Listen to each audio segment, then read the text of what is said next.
অহংকার নেই। মালিক ইবনে দিনার রাহিমাহুল্লাহ বিনয় সম্পর্কে তিনি বলেন, দীর্ঘ কয়েক বছর আমার মনে এই হচ্ছিল যে আমি বড় ইবাদতকারী, আমি বড় আলিম। এই তার মনে এই চিন্তা ভাবনা সবসময় হচ্ছিল।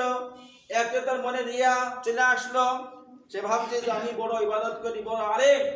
এর মনেই ভাবছে, মনের মধ্যে তৈরি হচ্ছে যে আমি বড় বুজুর্গ, বড় আলিম।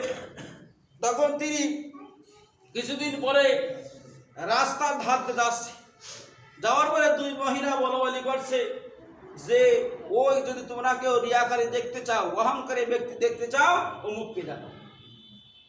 তখন মালিক ইবনে দিনার রাহিমাহুল্লাহ ভাবলেন যে তো আমাকেই বলছে, কি বলছে? আমাকে বলছেন।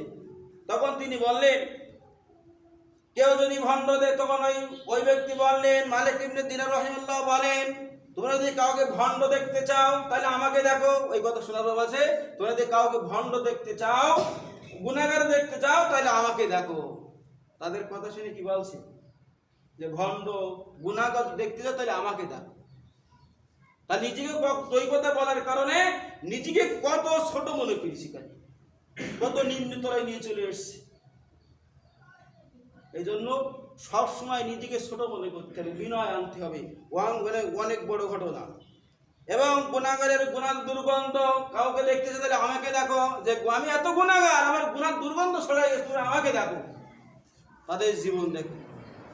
আর আমরা যদি একটা ইবাদত করতে পারি ভালো করে রাত জেগে, তাহলে আর তাদের ঠেলায় আর মানে সমাজে থাকা যায় না যে আমি এই করিস তাই করিস, বলি না, বলে বলবেন না। বিনয় হতে, বিনয়।